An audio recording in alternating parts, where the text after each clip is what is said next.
Providing opportunities to demonstrate skills and understanding in media other than writing, such as verbally through physical activity, sports, dance, or via nature, crafts, or music.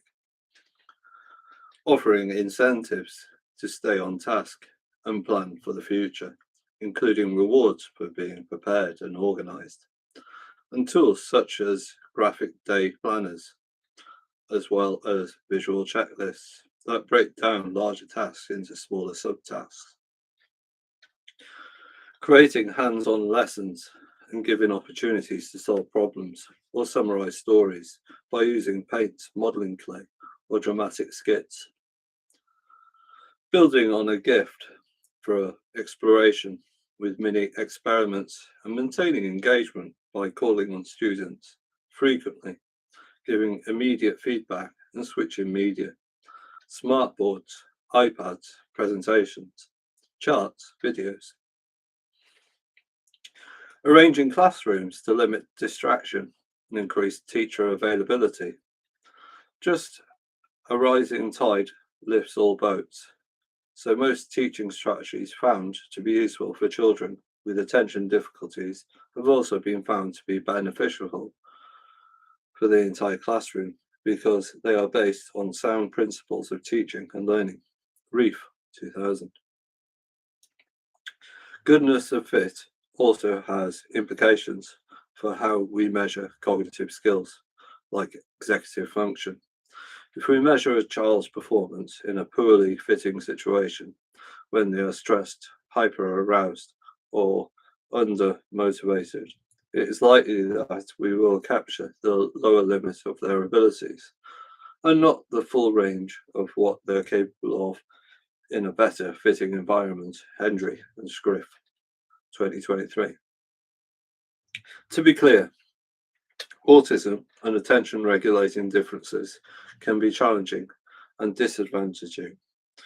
By only focusing on strengths, we risk the kind of reverse discrimination that holds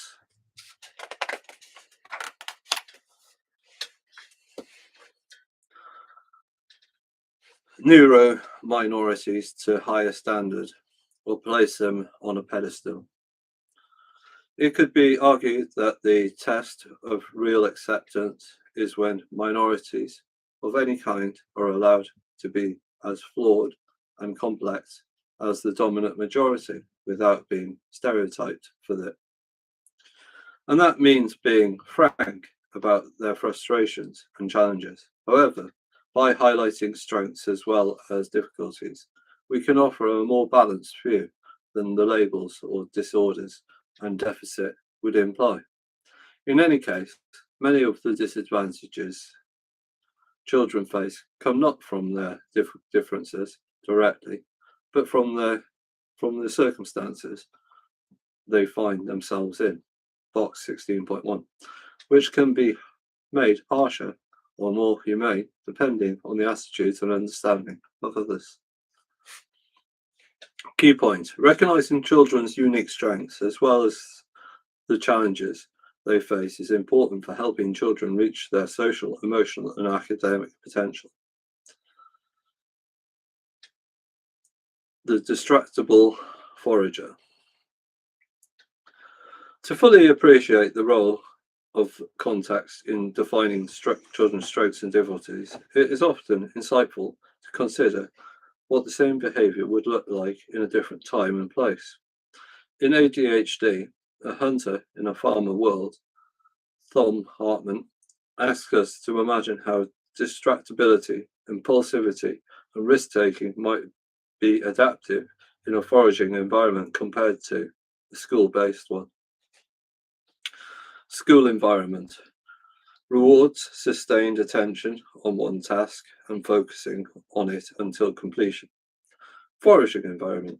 Rewards constantly scanning the environment. High vigilance, being ready to change strategies and reacting instantly to new sights and sounds. School environment. Rewards patience and being purposefully organized. Foraging environment. Rewards quick and intuitive decision making, especially in highly stimulating, stressful, and risky situations. School environment rewards reactivity, engaging with the same tasks, skills, and activities. Foraging environment rewards novelty seeking behaviors and exploration. School environment rewards individual achievement. Foraging environment rewards loyalty and cooperation with the group. School environment rewards sitting still and mental stamina.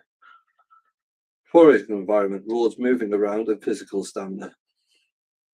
The idea is that normal behavioral strategies that were once adaptive for a foraging lifestyle have become an evolutionary mismatch with the formal school environments, which appeared in the last 0.5% of human history.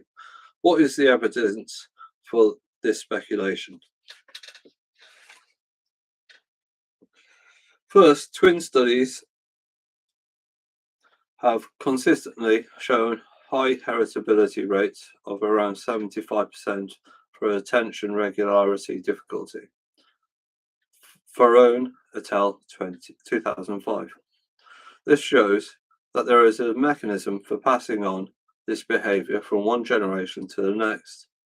And we also understand this pathway from genetic predisposition to behavioral profile in some detail. Scriff and Baker, 2015. Second, by looking at different populations today, it is possible to reconstruct how these genes have changed over time. Using this method with 20,000 people diagnosed with ADHD and 35,000 controls. Researchers found that genes associated with ADHD were more frequent in the past, suggesting that the behaviors were more adaptive in environments where foraging was a more dominant lifestyle than it is today. Estella Kusala et al. 2020. Third, populations who have experienced much higher levels of migration compared to more sedentary populations have a higher portion of gene variants that have been linked to novelty seeking and hyperactive behavior. Chen et al. 1999.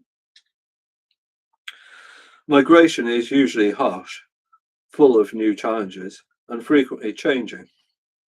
Therefore, the idea is that exploratory behaviors might be adaptive during migration because they allow people to better exploit resources in these challenging conditions. However, perhaps the strongest evidence for the hunter in a farmer's world idea comes from modern-day hunter-gatherers themselves. Evolutionary anthropologist Dan Einsberg and his colleagues looked at a society of traditional cattle herders called the Ariel, who live in northern Kenya, 2008.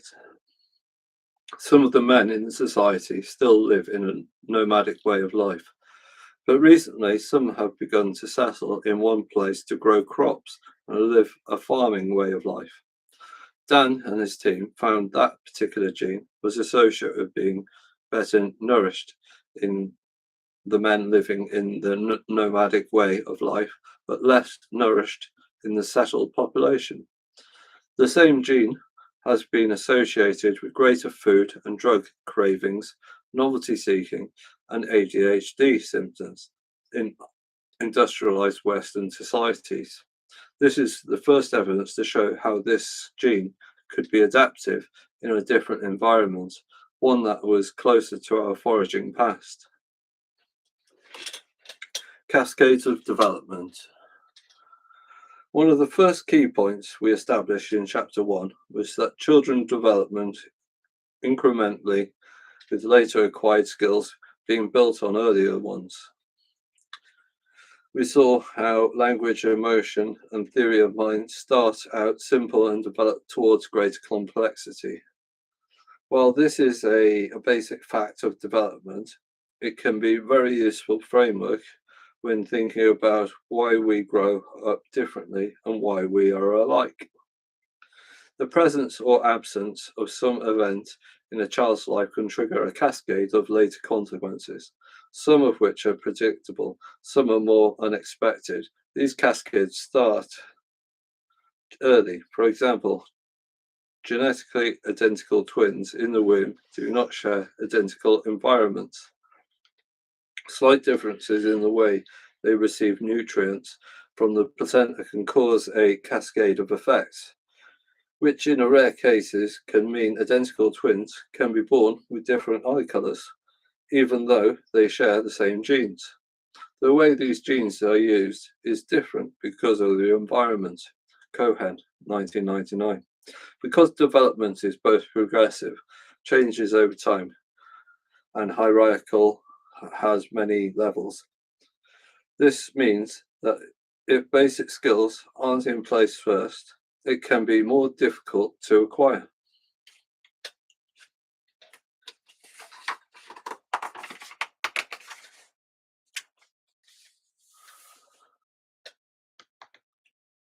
Figure 16.2, revisiting the figure of development from chapter 1, figure 1.2, development is both progressive, changes over time, and hierarchical, has many levels. As any point in development, a significant event, the red star in the figure, can have consequences, red lines that cascade through children's lives affecting all levels.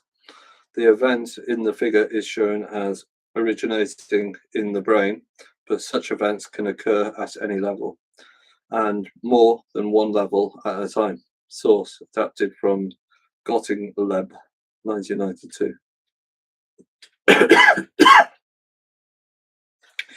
Complex 1 later on, the ability to use language, think creatively, and reason about other people's minds are higher order skills at a pinnacle of very broad pyramid built upon increasingly more basic skills. The more secure the foundations, the more secure the top of the pyramid, as well as using the framework to understand how development typically unfolds for most children. We can use it to understand how development can be disrupted too. Key point, the presence of absence of some significant events in child's life can trigger a cascade of later consequences, some of which are predictable and some are unexpected. Let's look at the concrete example of developmental cascade in action. Some children have trouble reading, writing, with movement, or with language.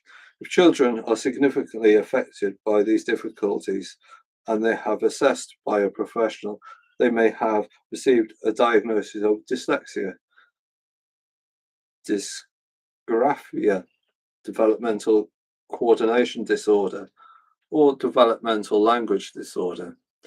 At first glance, these difficulties might appear unrelated, but there is evidence to suggest that under the surface they share a common cause. Nicholson and Fawcett, 2011. To get a good at reading, writing, moving, and speaking, these skills only require a lot of practice, but also need to become automatic, quick, and effortless. If we could use them effectively in everyday life, recall from chapter 10, the automation is a phase of learning during which skills become fluent, flexible, and performed without awareness, whereas before these skills were effortful, hesitant, and deliberate. So automation is a normal part of learning, but the basic idea is that for some children, this process is disrupted and consequently skills that require automation become relatively harder to acquire. What is the evidence for this idea? Children with these difficulties are often challenged by just those tasks that require automation, like tying shoelaces, balancing, or catching a ball, but have less difficulty or no difficulty at all on tasks that do not require automation. The fact that these difficulties are quite task specific points to a cause that is quite cognitively specific, namely, these children's difficulties are limited to just that part of the learning system that deals with automation. Memory for learning facts, meanings, and other consequently accessible information can be similar or better than their peers. But memory for these skills, habits, and other not consciously accessible procedures are relatively impaired.